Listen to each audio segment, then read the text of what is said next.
Welcome to the story time. ایک بار پھر سے میں آپ کے سامنے حاضر ہوئی ہوں ایک اور سچی ڈراؤنی اسٹوری کے ساتھ۔ یہ اسٹوری میری خالہ کی ہے، یہ جو کہ میں آپ کو پچھلی ویڈیو میں بتا چکی ہوں۔ یہ لوگ پہاڑی علاقے میں رہتے ہیں، ان کے پاس اپنے بھی کھیت ہیں اور وہاں پر بہت سارے ہوائی مخلوق ہیں ان کے اپنے کھیتوں میں، لیکن جو بھی اپنا جاتا ہے تو انہیں کچھ نہیں کہتے، لیکن جو باہر والا جاتا ہے، میری خالہ کہتی ہے کہ میں بہت ہی زیادہ چھوٹی تھی، یعنی کہ لگ بھگ 8-7 سال کی تھی، تو مجھے ایسی چیزوں سے بہت ہی ڈر لگتا تھا۔ اکثر میں کھیت میں جاتی ہی نہیں تھی، لیکن ایک دن ایسا ہوا کہ میرا بھی دل کیا کہ میں اپنے کزنوں کے ساتھ کھیت میں چلی جاؤں، تو اپنی کزن کے ساتھ کھیت میں چلی جاتی ہے۔ ایک دن ایسا ہوتا ہے، وہ لوگ چلے جاتے ہیں، اب ہو رہا ہوتا ہے مغرب کا وقت۔ اب اس کزن یہ کہتی ہے کہ مجھے کافی حد تک ڈر لگ رہا ہوتا ہے، اور ہم 3 کزنیں ہوتی ہیں، وہ بڑی والی ہمیں چھوڑ کے بھاگ جاتی ہے، یعنی چلی جاتی ہے آگے ہو کے۔ اب ہم بچتے ہیں 2، میں بڑی ہوتی ہوں تو مجھ سے چھوٹی ایک ہوتی ہے۔ اب مجھے ایسی چیزوں سے ڈر لگتا ہے، چھوٹی والی کو اتنا ڈر نہیں لگتا، اسے شوق ہوتا ہے ایسی چیزوں کو دیکھنے کا، ایسی چیزوں سے باتیں کرنے کا، پر یہ کہتی ہے کہ مجھے کافی حد تک ڈر لگتا ہے۔ یہ کہتی ہے کہ اس وقت بھی میں بہت ہی حد تک ڈر رہی ہوتی ہوں۔ یہ کہتی ہے کہ مجھے پیچھے سے آواز آنے لگتی ہے، اب مغرب کا وقت ہوتا ہے اور پیچھے سے آواز آنا، اور وہ بھی 2 اکیلے چھوٹے بچے۔ تو کہتی ہے کہ مجھے بہت ہی زیادہ ڈر لگتا ہے، اور میں پیچھے مڑ کے دیکھتی ہوں تو کچھ بھی نہیں ہوتا۔ اب یہ ڈر میرے اندر بہت ہی زیادہ خوف پیدا کر دیتا ہے۔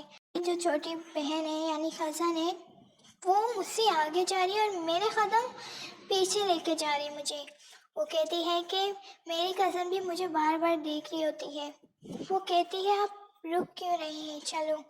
وہ مجھ سے تھوڑی چل رہی ہوتی ہے آگے، پر میں بھی چل رہی ہوتی ہوں، پر میں اس سے دور جا رہی ہوتی ہوں۔ اسی طرح اللہ اللہ کر کے میں گھر پہنچ جاتی ہوں، اور مجھے اتنی گندی بیمار ہو جاتی ہوں کہ میرے بستر سے لگ جاتی ہوں۔ میں اتنی پتلی ہو جاتی ہوں کہ میرے سر کے سارے بال ختم ہو چکے ہوتے ہیں، میرے سر میں تھوڑے سے بھی بال نہیں بچتے۔ میرے گھر والے بہت پریشان ہوتے ہیں، مجھے بکرے کے کال کے اندر بھی ڈالتے ہیں، مجھے تعویذ بھی پہناتے ہیں، پورا گلا میرا تعویذوں سے بھر جاتا ہے، لیکن مجھے کوئی اثر نہیں ہوتا۔ میرے خوف ہوتا ہے نا، وہ بہت ہی زیادہ ہوتا ہے۔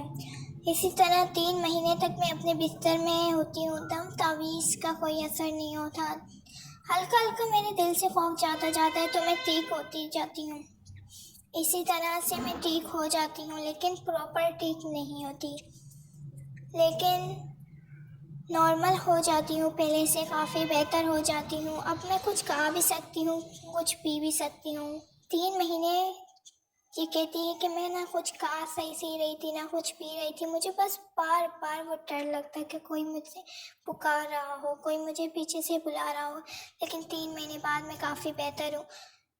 اور اب وہ کہتی ہے کہ مجھے اتنا ڈر لگتا ہے کہ میں دوبارہ اس کھیت میں کبھی بھی نہیں گئی، حالانکہ وہ ان کے گرینڈ پا یعنی کہ ان کے نانا کا اور پرانے نانا گرینڈ فادر اس طرح سے ان کے کھیت تھے، لیکن اب وہ کہتی ہے کہ دوبارہ میں اس کبھی کھیت میں نہیں گئی۔ تو یہ تھی آج کی اسٹوری، امید کرتی ہوں آپ کو پسند آئی ہوگی۔ اگر پسند آئی ہو تو کمنٹ سیکشن میں لازمی بتائیں، اپنا رائے دیجیے، اور اگر آپ کے پاس بھی کوئی اصل ریئل اسٹوری ہے تو پلیز کمنٹ سیکشن میں لازمی بتائیں۔